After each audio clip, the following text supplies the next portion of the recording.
წესი, რომლის დარღვევის გამოც ლუის ჰამილტონმა ჩინეთის გრან-პრიზე დისკვალიფიკაცია მიიღო, ფორმულა 1-ში 1994 წელს გაჩნდა და აირტონ სენას ტრაგიკულ ავარიასთან პირდაპირ კავშირშია. საქმე კლირენს, ანუ ბოლიდის ძირსა და ტრასის ზედაპირს შორის მანძილის კონტროლს ეხება, რომლის გასაზომადაც FIA სპეციალურ დაფას იყენებს. ამ წესის შემოღებამდე ბოლიდებზე ძირი ბრტყელი იყო, ბარიკელოს გადმობრუნებული ჯორდანის მაგალითზე ეს კარგად ჩანს. მთელი თავისი ფართობით ეკვროდა ტრასის ზედაპირს, რითაც უზარმაზარ დამწოლ ძალას აგენერირებდა.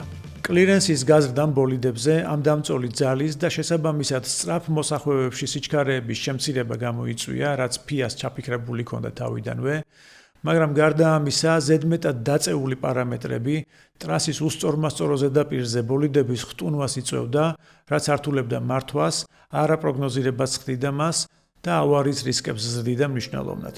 მარტინ ბრანდლი, ფორმულა 1-ის ყოფილი პილოტი და ამჟამად Sky Sports-ის კომენტატორი მიიჩნევს, რომ სწორედ დაბალი კლირენსი და იმოლას ტრასის უსწორმასწორო ზედაპირი გახდა აირტონ სენას ავარიის გამომწვევი მიზეზი.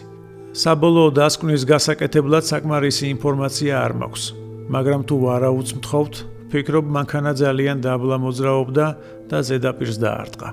რამდენად მართალია ბრანდლი თავის ვარაუდში არ ვიცი, მაგრამ ერთი მაგალითის მოყვანა შემიძლია 1991 წლის მექსიკის გრან-პრიზე სენას ავარია, რომელიც დოკუმენტურ ფილმშიც არის ნაჩვენები, ზუსტად რომ დაბალი კლირენსის და ტრასის უსწორმასწორო ზედაპირის გამო მოხდა. აირტონის ბოლიდი ტრასას იმ მომენტში მოსწყდა, როცა მას ერთი ხელი საჭეზე, ხოლო მეორე სიჩქარეების გადამრთველზე ჰქონდა და უსწორმასწორობაზე გადავლისას მისი დამორჩილება ვეღარ მოასწრო.